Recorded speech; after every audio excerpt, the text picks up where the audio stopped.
Ok, muito boa noite.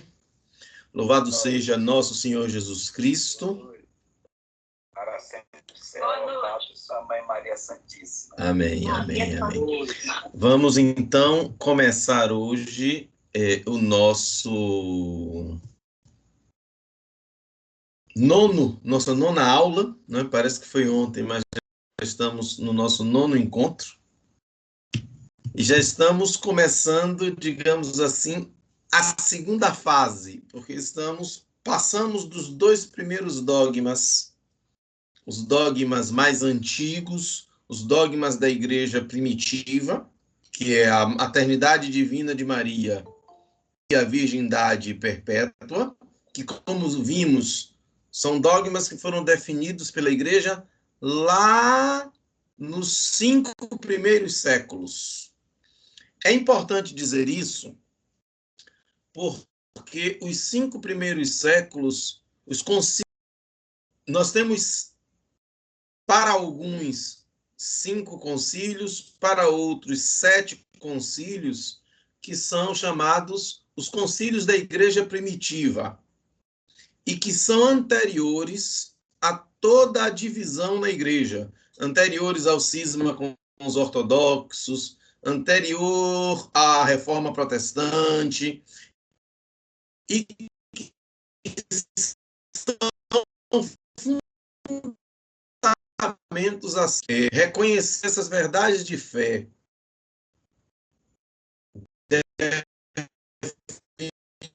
definidas pela a fé mariana, a origem da cristandade.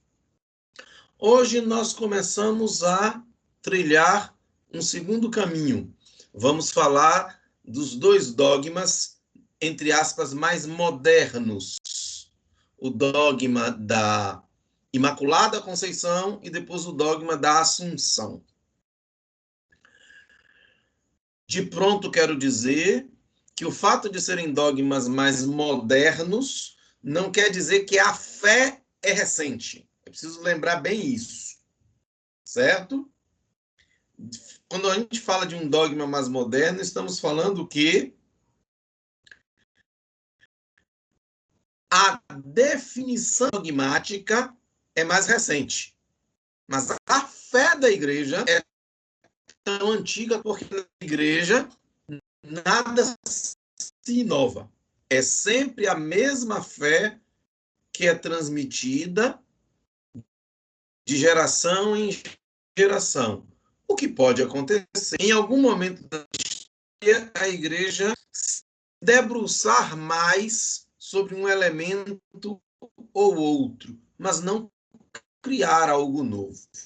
Vamos então iniciar pedindo a Deus nosso Senhor a sua graça e ao Espírito Santo, enchei os corações dos vossos fiéis e acendei neles o fogo do vosso amor.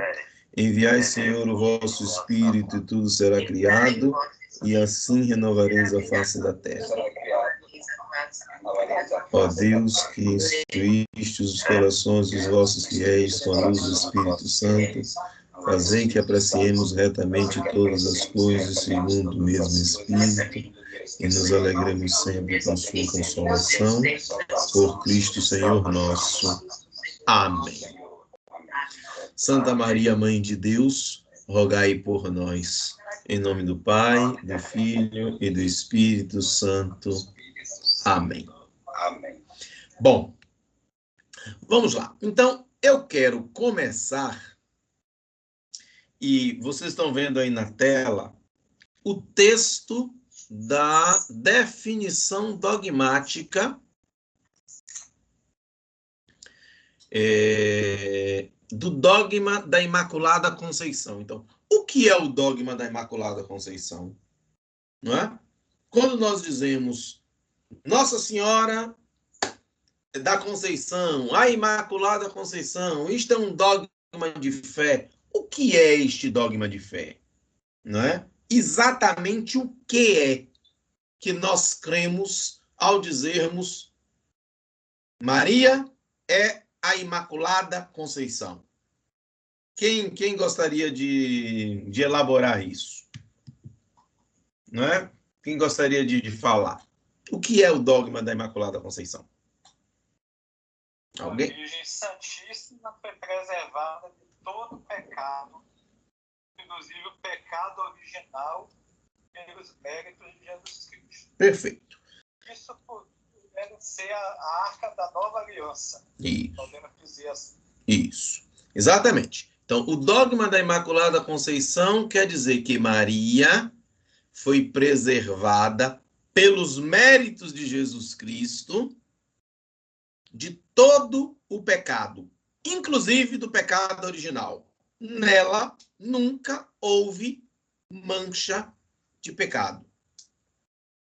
Veja que isso não se confunde com a virgindade. E aqui eu quero chamar a atenção disso com muita veemência. A gente ouve muito as pessoas confundindo a Imaculada Conceição com a virgindade perpétua. Maria não é imaculada porque era virgem. Entende? Ah, se ela não fosse virgem, ela deixaria de ser imaculada. Não, não é isso. A virgindade perpétua é um dogma que nos fala de que, estudamos isso antes, nos fala da origem divina de Jesus Cristo. Maria é virgem antes, durante e depois do parto, para sinalizar que este filho que dela nasceu é Deus.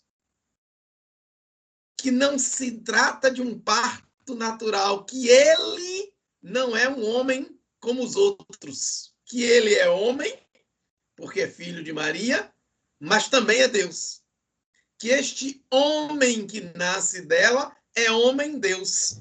E porque é homem-Deus, nasce de uma virgem, mantém a sua mãe virgem durante o parto e ela permanece virgem depois do parto, como uma testemunha da origem divina de Jesus.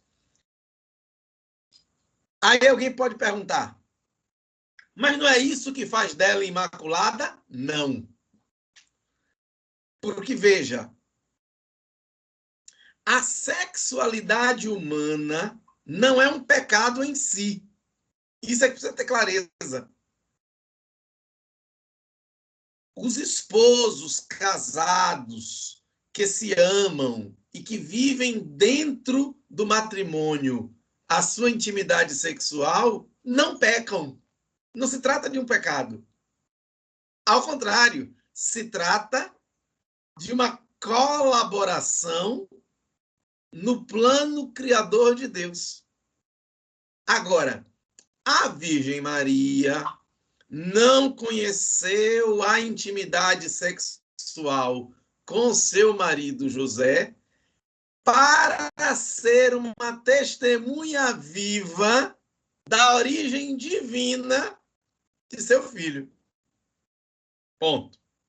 E porque era imaculada, repare que é o contrário, porque era imaculada, não tinha pecado, ela não tinha uma inclinação desordenada na sexualidade.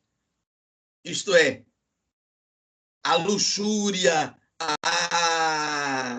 o desejo sexual desregrado. Por quê? Porque nela não havia pecado.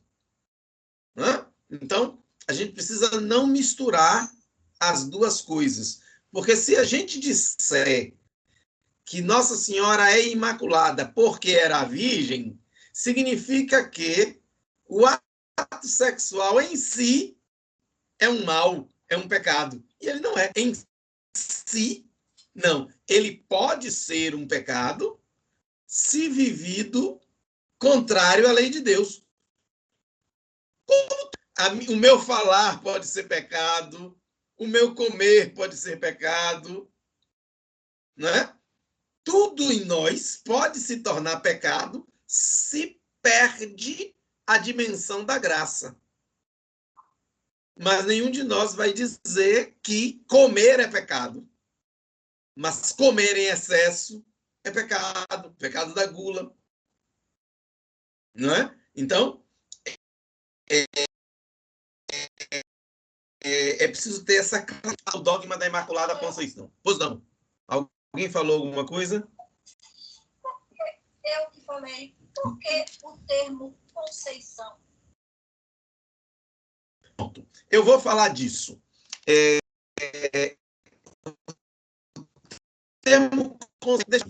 No outro texto é Concepção, né? Deixa-me mostrar aqui. Ó, presta atenção. Tem uma tela aí aparecendo para vocês. A palavra em latim é conceptionem. Aí eu tenho que falar rapidinho, desculpem, senão a gente perde muito tempo. É um pouquinho de aula de filologia da língua portuguesa, filologia românica. Olha, as palavras em língua portuguesa evoluem do latim no caso acusativo. No caso, conceptionem, que é o acusativo de concepção. É de conceptionem que vem a palavra portuguesa conceição.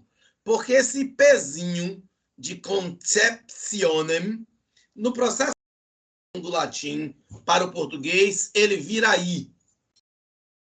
Por várias regras de evolução filológica do latim para o português, que se eu for entrar nisso aqui, a gente não termina hoje.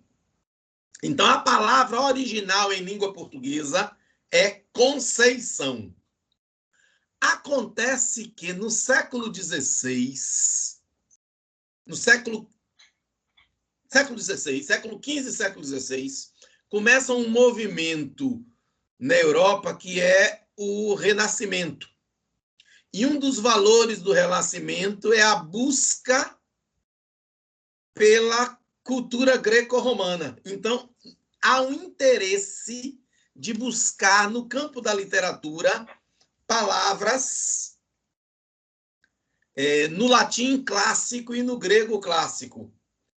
Aí se cria no século XVI uma outra palavra, se cria a palavra concepção, buscando lá do latim conceptio.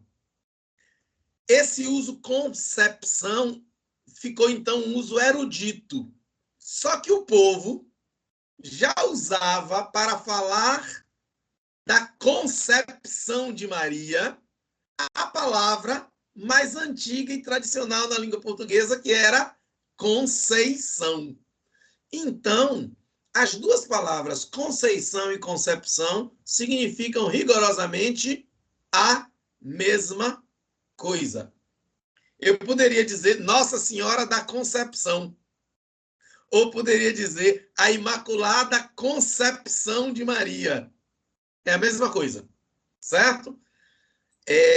Por que a gente diz Imaculada Conceição? Porque Conceição é a palavra mais antiga que já estava no gosto do povo e permaneceu na cultura popular.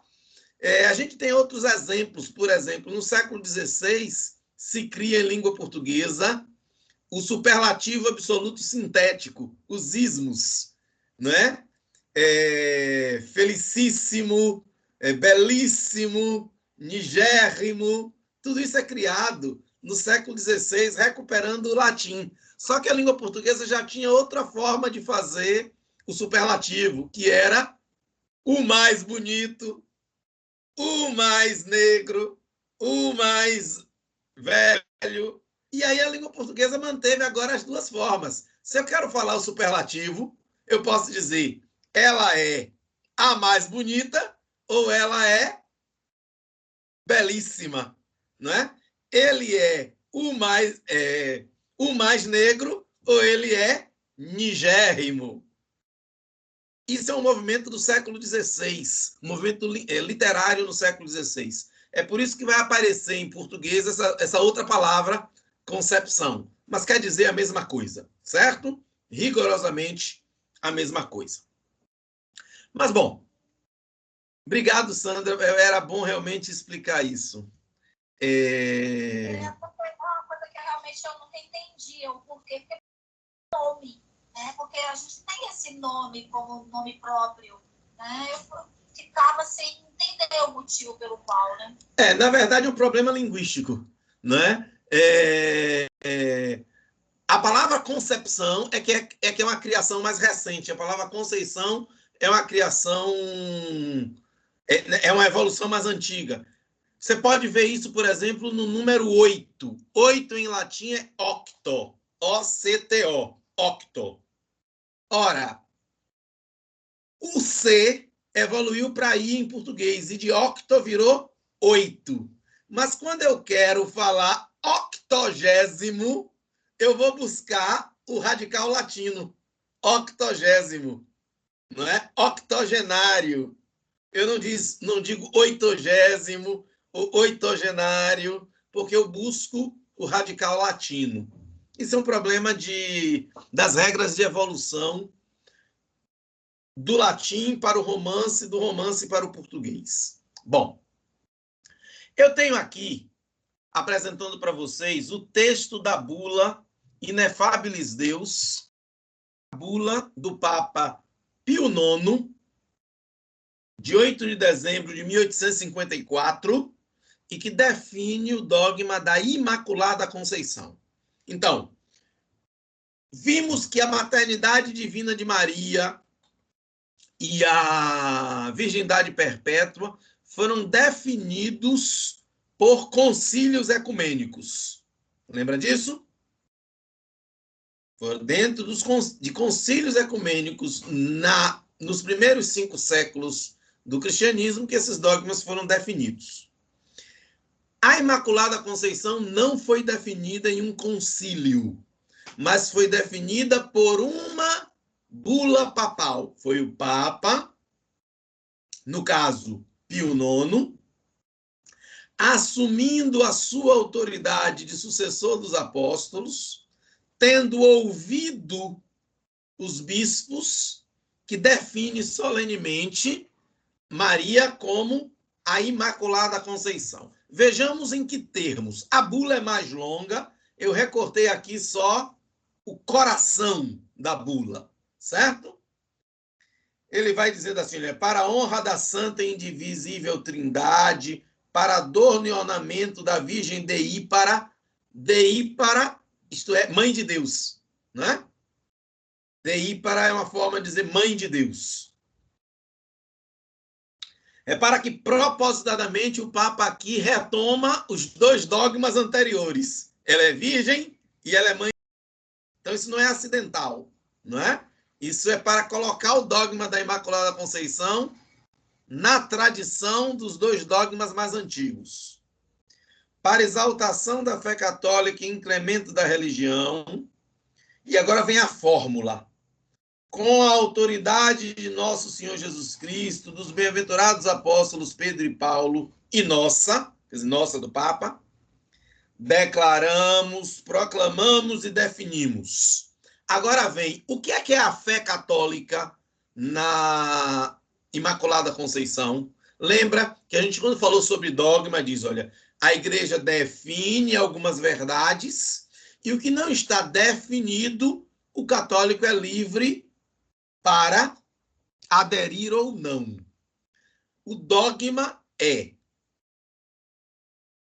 a Beatíssima Virgem Maria, no primeiro instante de sua concepção, por singular graça e privilégio do Deus Onipotente, em vista dos méritos de Jesus Cristo, Salvador do gênero humano, foi preservada imune de toda a mancha da culpa original. Então, o dogma é Maria, desde o primeiro instante de sua concepção. Veja que o Papa não define quando é esse primeiro instante.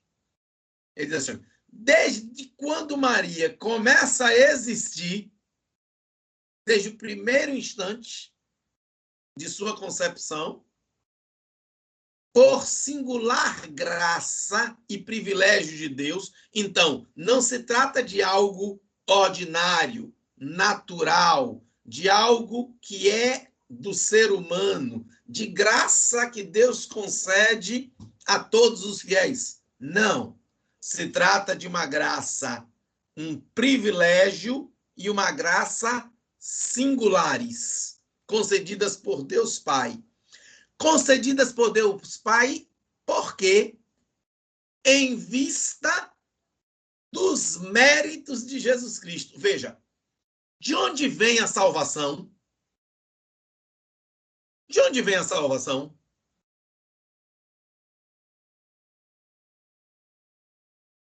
Pergunto, de onde vem a salvação? Alguém se arrisca? De onde vem a salvação? Salvação do sangue de Cristo. Ponto. A salvação nos vem do mistério pascal de Cristo. Poderíamos dizer, a salvação nos vem do Natal, do nascimento de Jesus? Não. Jesus nasce para nos salvar, mas não é o seu nascimento que nos salva. Quem nos salva é o mistério pascal de Cristo. O que é o mistério pascal de Cristo? A sua paixão, morte e ressurreição. É este mistério que nos salva. É por causa disso que ele recebe o nome de Yeshua, isto é, o Senhor salva. O nome de Jesus, Yeshua, em hebraico, é o Senhor Adonai, o Senhor salva. Ou, se quisermos traduzir, poderia ser também salvação de Deus, salvação do Senhor. Repara que Jesus, o seu nome já é o indicativo do que ele é. Ele é a nossa salvação. Ora, a Imaculada Conceição de Maria vem de onde? Dos méritos da Páscoa de Jesus. O Papa vai dizer, em vista dos méritos de Jesus.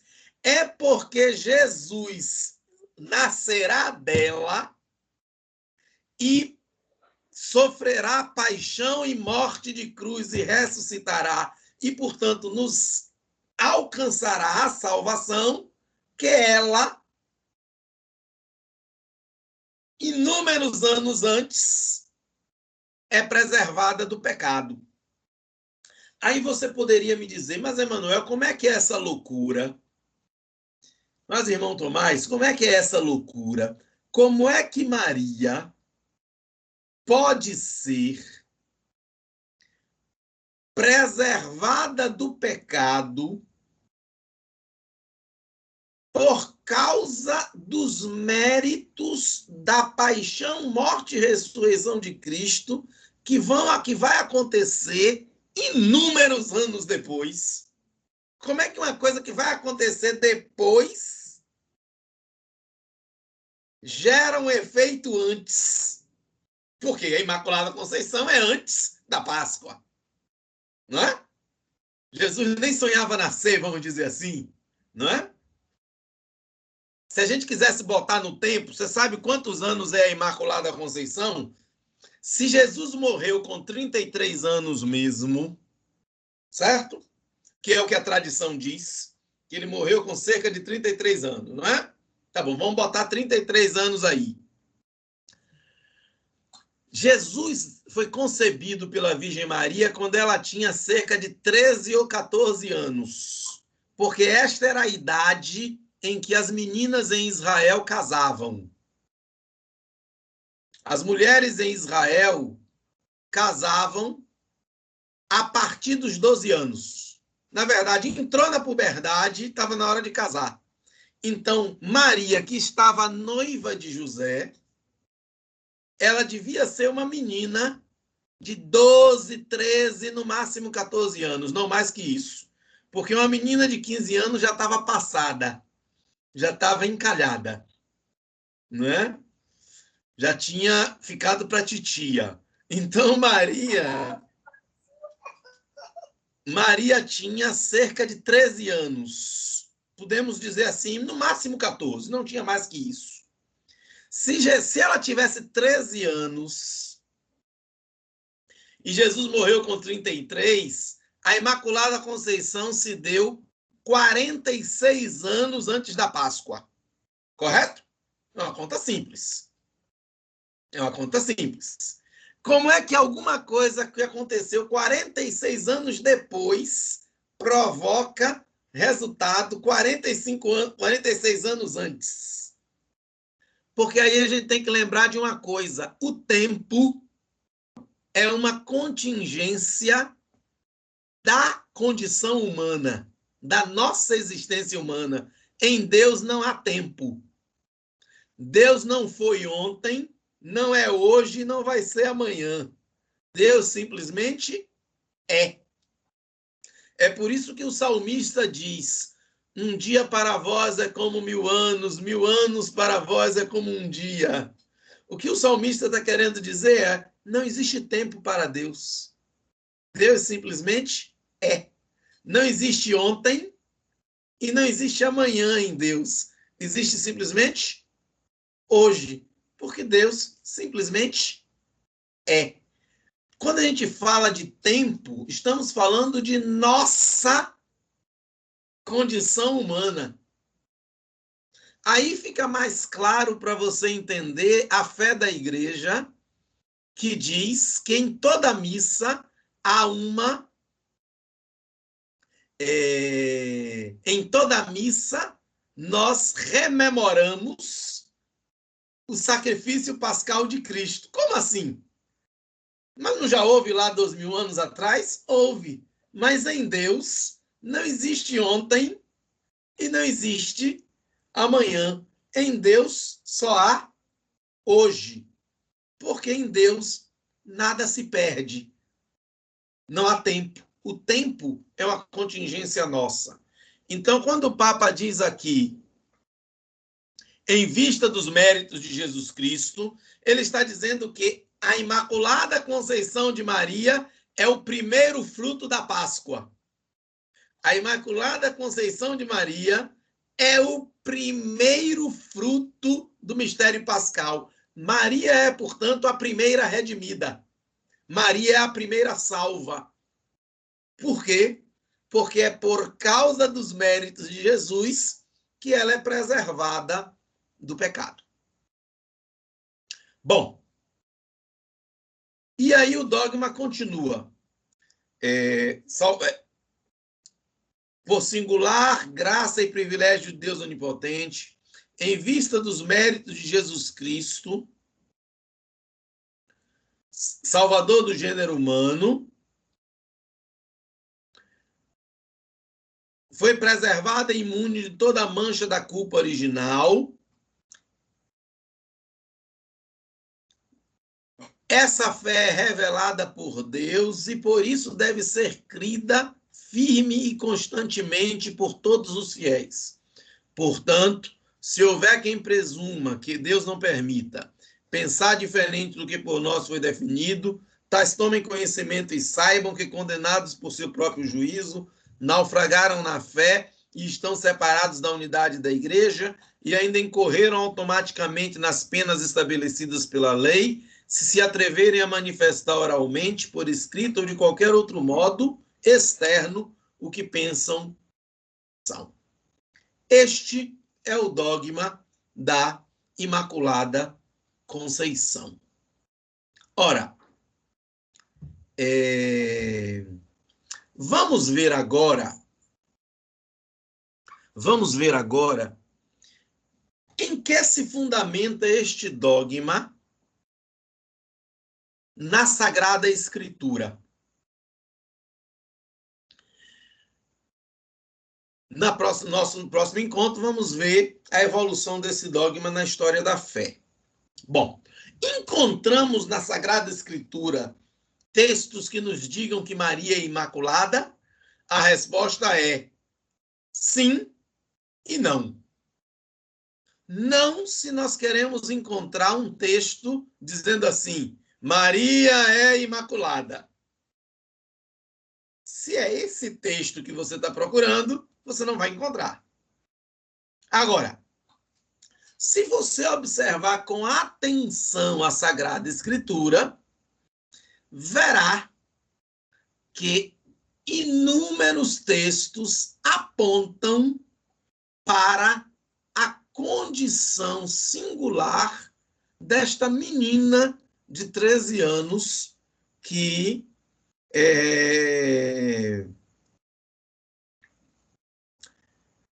aceita a missão de ser mãe do Salvador.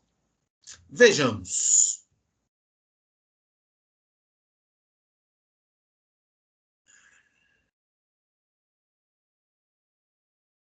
Eu queria agora que nós olhássemos uma coisinha aqui. Bom, eu vou começar pelo Novo Testamento, porque o Novo Testamento é mais explícito. Depois eu vou para o Antigo Testamento.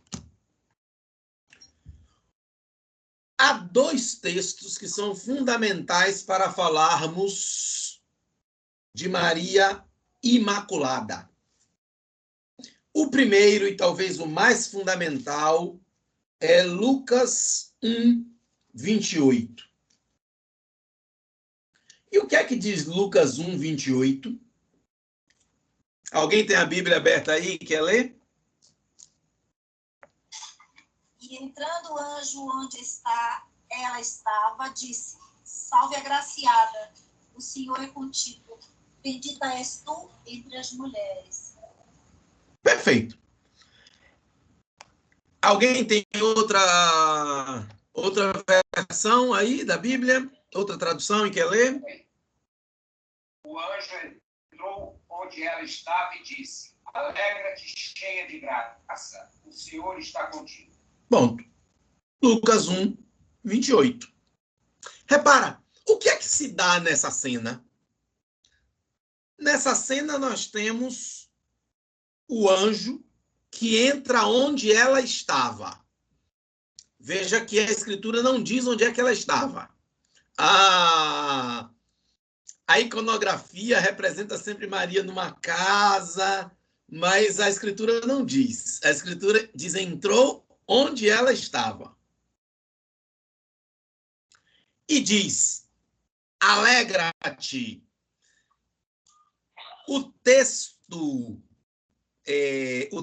grego, vamos lembrar que a Bíblia, o Novo Testamento foi escrito em grego. O texto grego é haire, kekaritomene. Haire era uma saudação. Uma saudação. É alegra-te, mas alegra-te no sentido de saudação. Por isso, em latim, vai ser traduzido como ave, que é a tradução, que é a saudação comum entre os romanos. Ave. Em francês, você traduz como je vous salue, Marie. Je vous salue. Não é? Eu vos saí. Je vous salue. Em inglês, a gente traduz como hail, Mary, hail.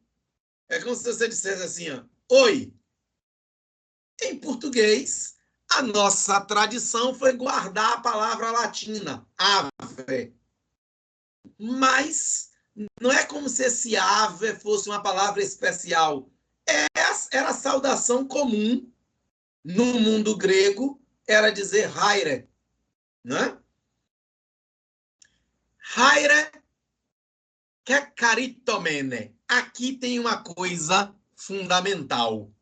Eu falei disso nos nossos primeiros encontros, quando eu lhes disse que o nome de Maria é cheia de graça, que o anjo a chama, o nome que o anjo lhe dá é cheia de graça.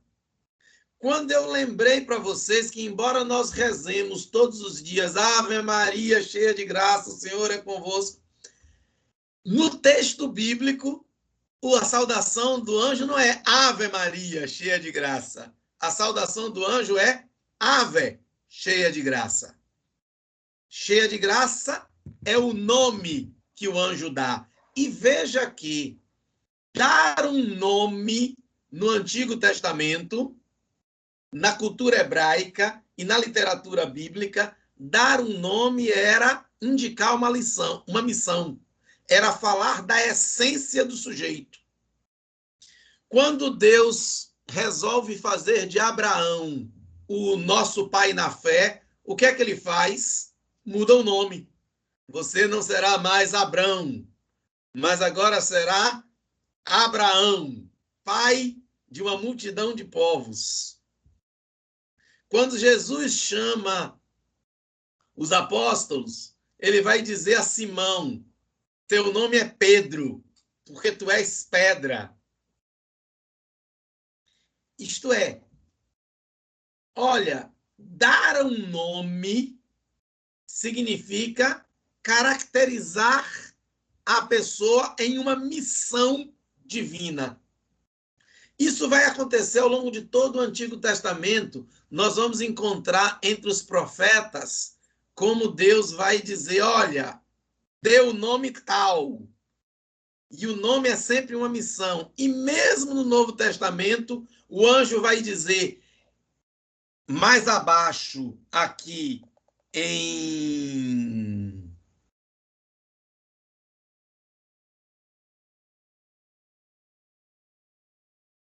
Deixe-me só ver aqui, só um minuto. Aqui, em 31, vai dizer, eis que conceberás e darás à luz um filho, e chamarás com o nome de Jesus. E chamarás com o nome de Yeshua. E chamarás com o nome de Deus é nossa salvação. Ou, e chamarás com o nome de Deus salva. E chamarás com o nome de é a salvação de Deus. É isso que significa Jesus. Então, dar um nome é dizer da essência da pessoa. Era por isso que os judeus não pronunciavam o nome de Deus. Você sabe por quê? Porque pronunciar o nome de Deus significava conhecer a essência de Deus. E ninguém conhece a essência de Deus. Por isso, o nome de Deus era impronunciável. E o anjo, o mensageiro de Deus, chama Maria de Kekaritomene, cheia de graça. Este é o nome dela. É isto que ela é. Então, qual é a essência de Maria? A essência dela é ser cheia de graça. Então, veja que não se trata de um acidente. Não se trata de algo lateral. Se trata de algo que é da essência de Maria. É estar plena, cheia da graça. Agora, o que é que significa cheia de graça? O que é que significa kekaritomene? Aí, primeiro a gente tem que pensar no tempo verbal. Kekaritomene, em grego, é um particípio aoristo.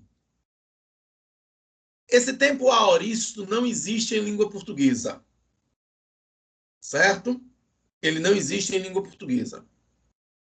O aoristo, em grego, significava uma ação que aconteceu no passado, continua no presente e continuará a ser no futuro. Vou repetir. O tempo verbal aoristo, em grego, indicava continuidade de uma ação que foi, continua a ser e será no futuro. Portanto, ao dizer kekaritomene, nós poderíamos traduzir assim: tu que tens sido, que és e que continuarás a ser cheia de graça. Então, cheia de graça não começa a acontecer com a anunciação. O anjo reconhece que ela sempre foi cheia de graça, é e continua a ser. Ela não é cheia de graça porque conceberá Jesus. Porque senão ele apontaria para o futuro. Tu que serás cheia de graça. E nem é cheia de graça porque naquele momento está recebendo o anjo. Não é? Porque senão ele apontaria para o presente. Agora você passa a ser cheia de graça. Não, ele usa o tempo aoristo, indicando tu que eras, és, e continuarás a ser cheia de graça. Então, a palavra kekaritomene, ou cheia de graça, é o coração do mistério da Imaculada Conceição. Ela é imaculada porque ela é cheia da graça. Ora, ela não pode ter pecado e ter graça ao mesmo tempo. Ela não pode ser cheia de graça e cheia de pecado. Ela só pode ser cheia de graça porque nela não há pecado.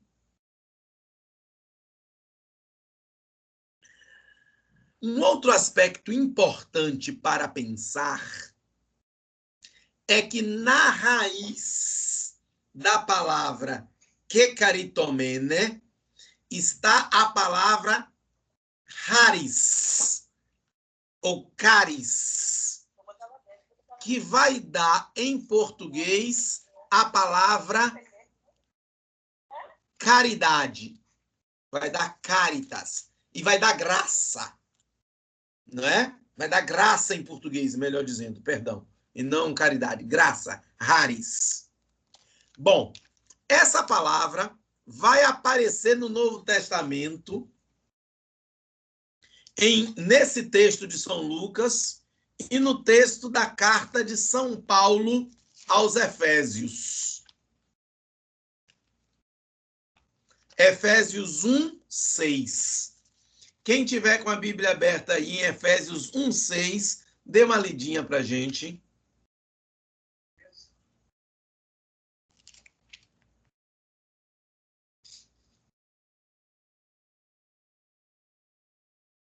Efésios 1, 6. Para o louvor de sua graça gloriosa, porque nos agradou, nos agraciou no seu bem-amado. Perfeito. Alguém tem uma outra tradução e quer ler?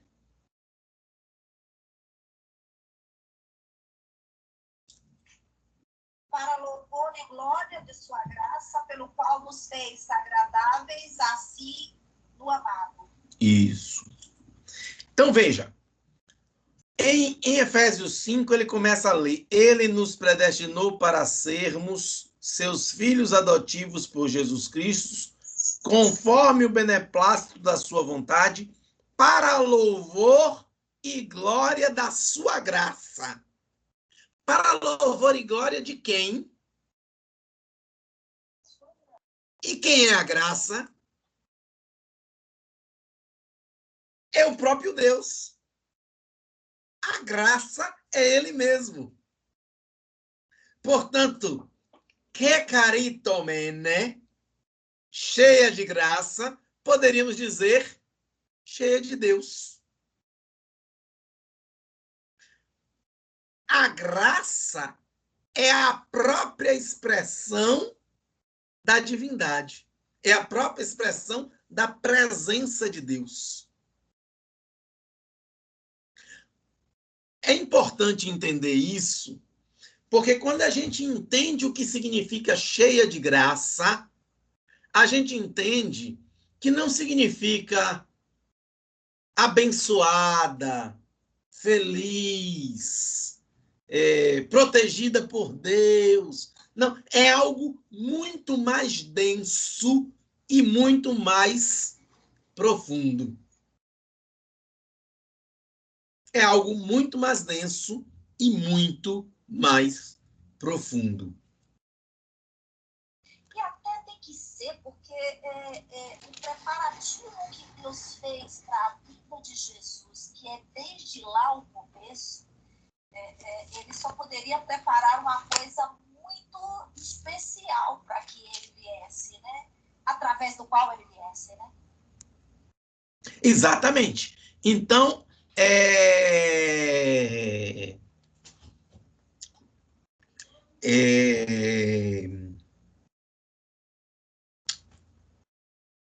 do mistério pascal de Cristo, é em função da salvação de Cristo que Maria é cheia de graça.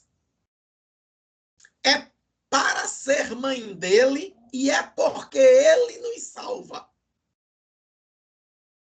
E aí, me perdoem se é um tanto piegas, mas me parece muito natural que a primeira criatura salva seja a mãe do Salvador.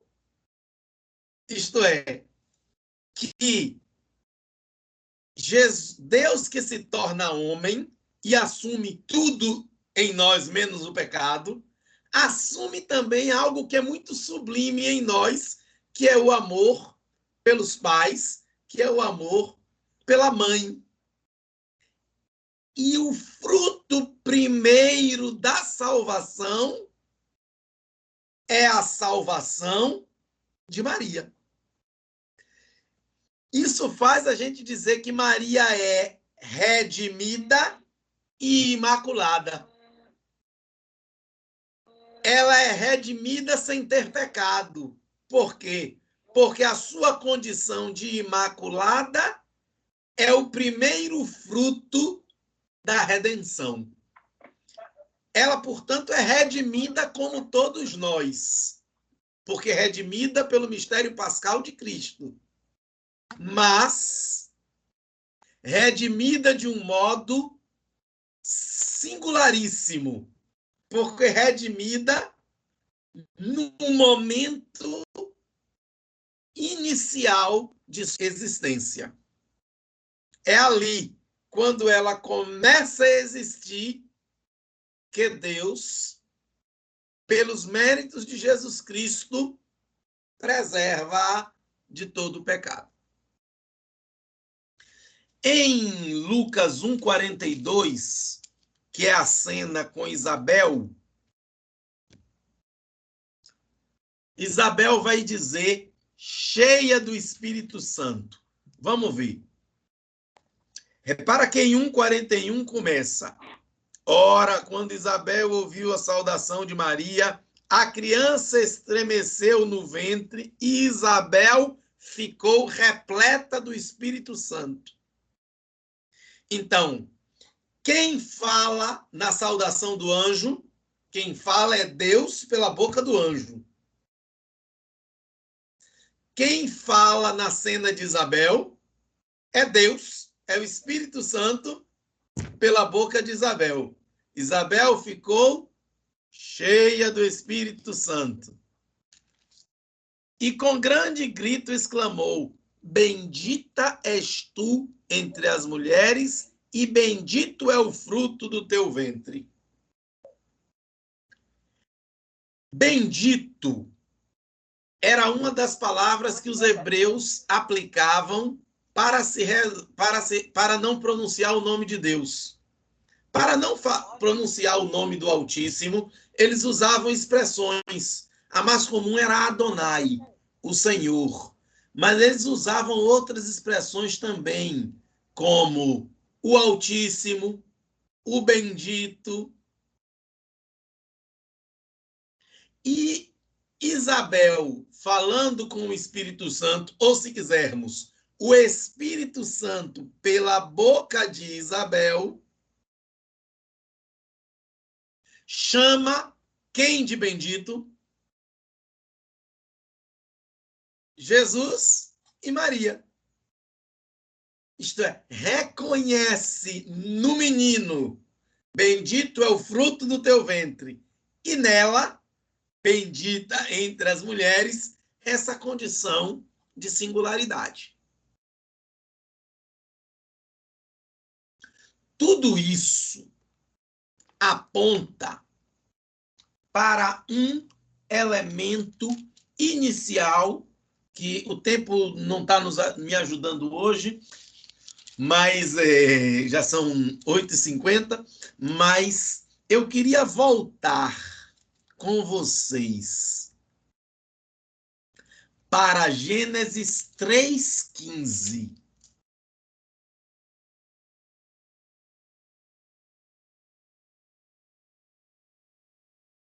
Gênesis 3:15. O que é que tem em Gênesis 3:15? Porém, inimizade entre ti e a mulher, entre tua descendência e a dela. Ela te ferirá a cabeça e tu lhe ferirás o calcanhar. Perfeito.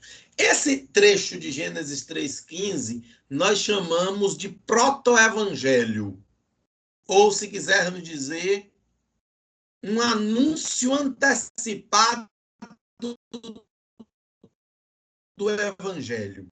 Não é como vocês ouvirem falar, porque o proto-evangelho é Gênesis 3. Qual é o contexto aí, depois da criação, dá-se a queda? Quem é a mulher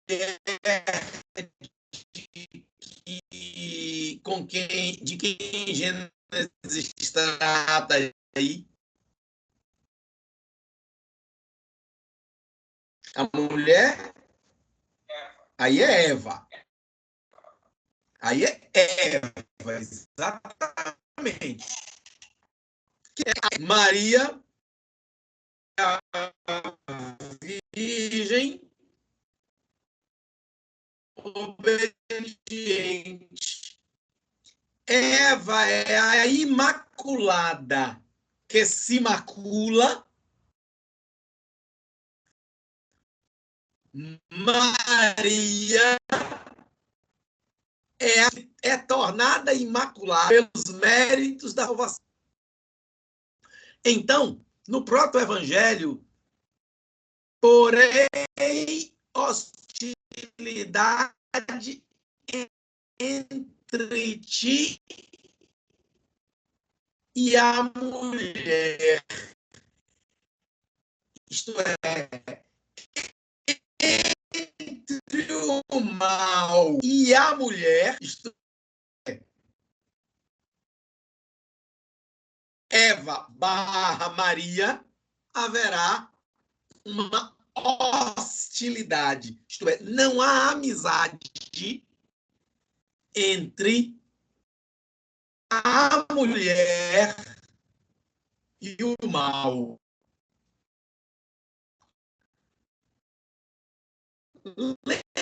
Lembram? Eu acho que já tive a oportunidade de falar aqui com vocês. Mulher, na Sagrada Escritura, é um título teológico. Em Caná da Galileia, Jesus dirá: mulher, ainda não chegou minha hora.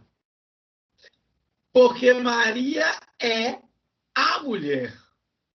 Nela, a criação se renova. Ela é a nova Eva. É aquela que não tem relação com o mal. É aquela em que se realiza a palavra profética de Deus no Gênesis. Entre ela e a serpente, uma inimizade, há uma hostilidade, há uma separação. Maria não tem par com Satanás. Infelizmente, cada um de nós, pelo pecado original, somos tocados pelo mal. e mesmo redimidos pela graça do batismo, permanecemos com esta inclinação para o mal, que nos faz, às vezes sim, às vezes não, dia sim, dia também, cometermos pecados maiores ou menores. Isto é, há em nós uma inclinação para o mal, ou se quisermos dizer, há um toque do mal em nós, que nós chamamos de pecado original. Em Maria, isto nunca houve, porque entre ela e a serpente há uma inimizade. Entre ela e a serpente há uma inimizade. É em função deste texto de Gênesis que as imagens da Imaculada Conceição trazem, e Nossa Senhora da Graça também, muitas trazem uma serpente pisada sobre os pés, para lembrar que Maria é esta mulher de quem Deus fala no Gênesis, que não será tocada pela maldade, que não será tocada pelo mal. É esta mulher que tem hostilidade entre ela e o mal, entre ela e a serpente, entre ela e Satanás. E aqui nós temos várias, infelizmente não dá tempo para a gente percorrer tudo isso, nós temos várias imagens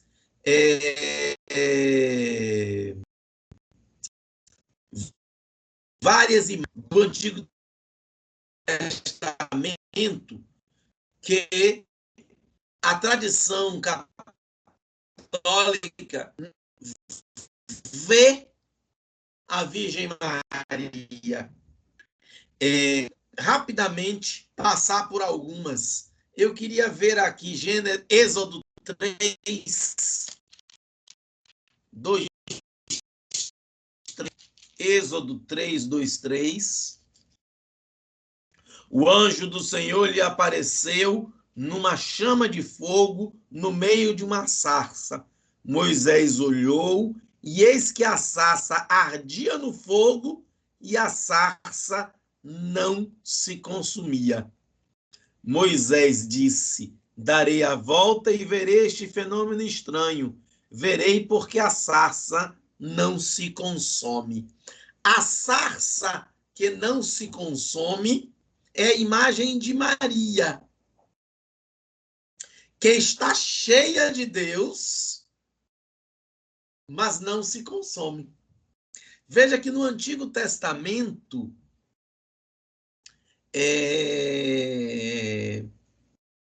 a imagem de Deus como fogo era muito forte, e a imagem de quem vê a Deus não sobrevive. Isso era muito forte entre os povos antigos. A ideia de que quem vê a divindade se destrói, porque a visão da divindade é impossível para o ser humano. Na cena de Gênesis, a sarça ardente é apresentada como a imagem da Virgem, que está plena de Deus e ainda assim não se consome. No Cântico dos Cânticos, ela é a imagem da torre inexpugnável, ou a imagem do jardim fechado, ou nos Salmos ela é a imagem da cidade de Deus, ou a imagem do templo de Deus no livro dos Reis. Várias imagens que retratam a Virgem Maria. A imagem da sabedoria incriada no livro dos Provérbios. Todas estas são imagens proféticas da Virgem Maria, mas nenhuma delas é tão penetrante, tão profunda ou tão definitiva quanto Lucas 1:28, quanto alegra-te, cheia de graça. Haere, que caritomene.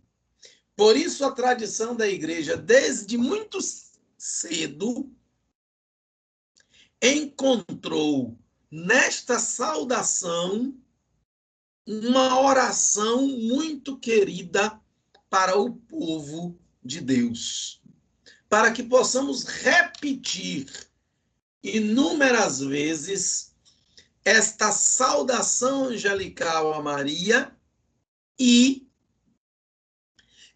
possamos introjetar esta compreensão de Maria como aquela em que a graça de Deus, aquela que é plena da graça de Deus, aquela em que a graça de Deus tudo domina. Antes de terminar, porém, eu queria pedir licença a vocês para falar de uma coisa que não é bíblica. Hoje o nosso tema era bíblico, mas que eu queria muito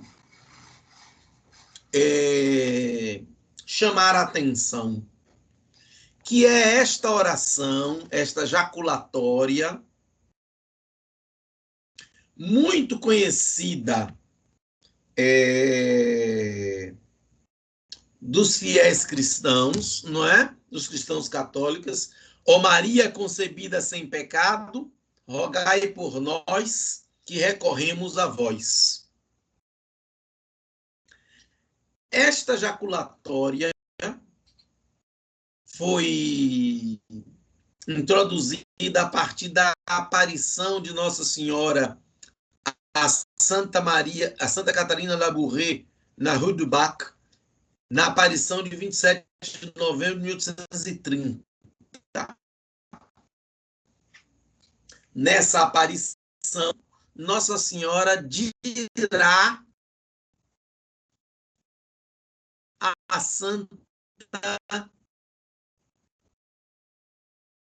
Santa Catarina Labouré: a oração que ó Maria concebida, rogai por nós que recorremos a vós. É verdade que isto aqui não é dogma de fé, porque é uma aparição pessoal.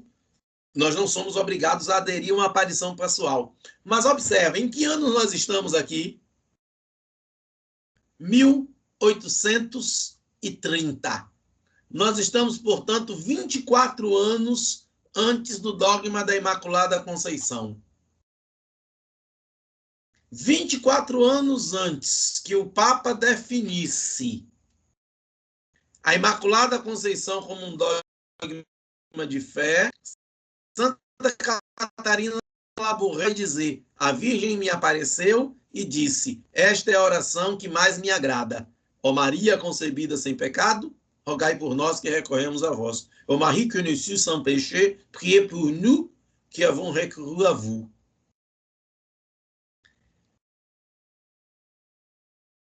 Ora,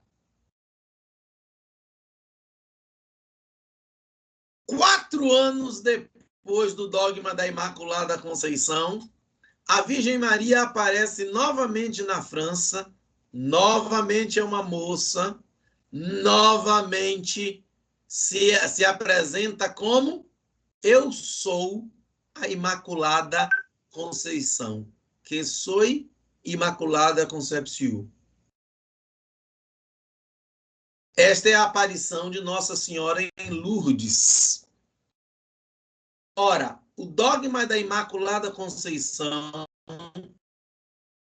é um dogma declarado pelo Papa em 1854, mas que podemos dizer é preparado por uma aparição da Virgem Maria, afirmando: eu sou a Imaculada Conceição, na rua do Santa Catarina Labouré, e confirmada por uma outra aparição da Virgem Maria em 1858, a uma outra santa, Santa Bernadette Soubirous, em Lourdes, dizendo, eu sou a Imaculada Conceição. Ela aparece a Santa Bernadette e o pároco manda dizer, pergunte à moça bonita. Santa Bernadette disse, olha, é uma moça bonita que me aparece, é uma moça bonita que me aparece. O pároco manda dizer, então, pergunte a ela qual é o nome dela. Diga que eu irei perguntar quem é ela. E ela responde, eu sou a Imaculada Conceição. Ora, Santa Bernadette era uma menininha francesa da zona rural, analfabeta, que nunca tinha ouvido falar do dogma declarado pelo Papa 4 anos antes. Que a Igreja define em 1854 a Imaculada Conceição como dogma. Bom, teria muitas coisas ainda para a gente explorar de fundamento do dogma da Imaculada Conceição, mas a mim me parece que o texto de Lucas 1:28, bem compreendido, nos dá tudo o que precisamos para entendermos que a doutrina da Imaculada Conceição não é só católica, não é só reta, é também biblicamente fundamentada. Alguma questão, gente? Alguma pergunta? Vocês querem alguma dúvida por hoje? Não? Só uma questão, né? Diga. É uma questão. Diga, Keila. O senhor vai pedir para publicar essas apresentações, porque eu queria dar uma olhada nas outras citações que estão colocadas aí. Ah, sim, eu boto na sala. Eu não tinha colocado essa apresentação na sala, não, mas eu coloco. Coloco, viu? Tranquilo. Então, vamos agora rezar, dando graças a Deus que em sua misericórdia nos permite penetrar em seus mistérios. E vamos rezar com bastante fé e bastante atenção esta oração que nos coloca nos mistérios de Deus e da Virgem Maria. Ave Maria, cheia de graça, o Senhor é convosco. Bendita sois vós entre as mulheres. Bendito é o fruto do vosso ventre, Jesus. Santa Maria, Mãe de Deus, rogai por nós, pecadores, agora e na hora de nossa morte. Amém. Amém. Diácono, dê-nos sua bênção. Por intercessão da Virgem Maria, Imaculada Conceição, sejamos abençoados em nome do Pai, do Filho e do Espírito Santo. Amém. Amém. Uma boa noite para todos. Boa noite, gente.